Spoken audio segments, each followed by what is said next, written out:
കേരളത്തിൽ 2017 മുതൽ 21 വരെ ദുരൂഹ സാഹചര്യത്തിൽ കാണാതായത് 35,336 സ്ത്രീകളെയാണ്.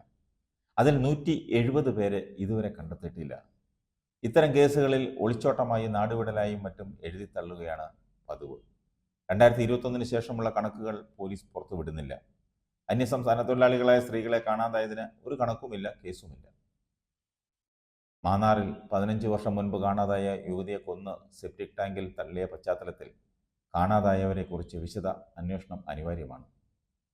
ഐജിമാരുടെ മേൽനോട്ടത്തിൽ ജില്ലകളിലെ ക്രൈംബ്രാഞ്ചുകൾ ഇത്തരം കേസുകൾ അന്വേഷിക്കുന്നുണ്ടെങ്കിലും വേഗത പോരാ. ഒളിച്ചോടിയെന്ന് ഭർത്താവോ ബന്ധുക്കളോ നൽകുന്ന മൊഴി വിശ്വസിച്ച് അന്വേഷണം അവസാനിപ്പിക്കുകയാണ് പലപ്പോഴും പോലീസ്. അടുത്തിടെ കാണാതായ കൊച്ചി എടവനക്കാട്ടെ രമ്യ മറ്റൊരാളോടൊപ്പം ഒളിച്ചോടിയെന്നാണ് ഭർത്താവ് സജീവൻ പ്രചരിപ്പിച്ചത്. പക്ഷേ രമ്യയെ കഴുത്തിൽ കയർമുറുക്കി കൊലപ്പെടുത്തി വാടക വീടിൻ്റെ മുറ്റത്ത് കുഴിച്ചിട്ടിരിക്കുകയായിരുന്നു. കാണാനില്ലെന്ന് പരസ്യം നൽകിയ ശേഷം കേസ് അവസാനിപ്പിക്കാനായിരുന്നു പോലീസും തിടുക്കം കൂട്ടിയത്. കൊല്ലം, പത്തനംതിട്ട, കാസർഗോഡ് ജില്ലകളിൽ ഏതാനും വർഷത്തിനിടെ കാണാതായ 42 സ്ത്രീകളെ കണ്ടെത്താനായിട്ടില്ല. കൊല്ലത്ത് 24-ഉം പത്തനംതിട്ടയിൽ 12-ഉം കാസർഗോഡ് 6-ഉം സ്ത്രീകളെയാണ് ഇനിയും കണ്ടെത്താത്തത്. ഏതാനും വർഷങ്ങളായി 6000-ലേറെ സ്ത്രീകളെ കാണാതായി. ഭൂരിപക്ഷവും പ്രണയവും ഒളിച്ചോട്ടവുമാണ്.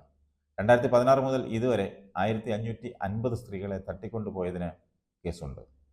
ഇക്കൊല്ലം ഏപ്രിൽ വരെ 38 സ്ത്രീകളെ തട്ടിക്കൊണ്ടുപോയി. പ്രതിവർഷം ശരാശരി 984 പെൺകുട്ടികളെ കാണാതാവുന്നു. 922 പേരെ വരെ കണ്ടെത്തി. ഇങ്ങനെ പോയവരിൽ ഈ കേസുകളിൽ ഭിക്ഷാടന മാഫിയ, അവയവക്കടത്ത് തുടങ്ങിയവ കേന്ദ്രീകരിച്ചാണ് പോലീസ് അന്വേഷണം നടത്തുന്നത്.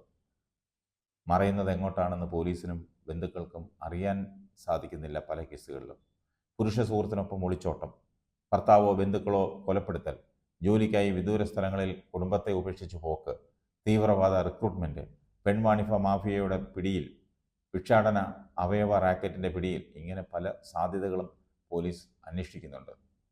എത്ര അന്വേഷിച്ചിട്ടും ഒരു തുമ്പ് പോലും കിട്ടാത്ത ജസ്ന പോലുള്ള കേസാണ് പോലീസിനെ കുഴയ്ക്കുന്നത്. ജസ്ന കേസ് CBI വരെ അന്വേഷിച്ചു, ഒരു തുമ്പും കിട്ടിയില്ല. ഇതുപോലെയാണ് പല കേസുകളും പോലീസിനെ കുഴയ്ക്കുന്നത്.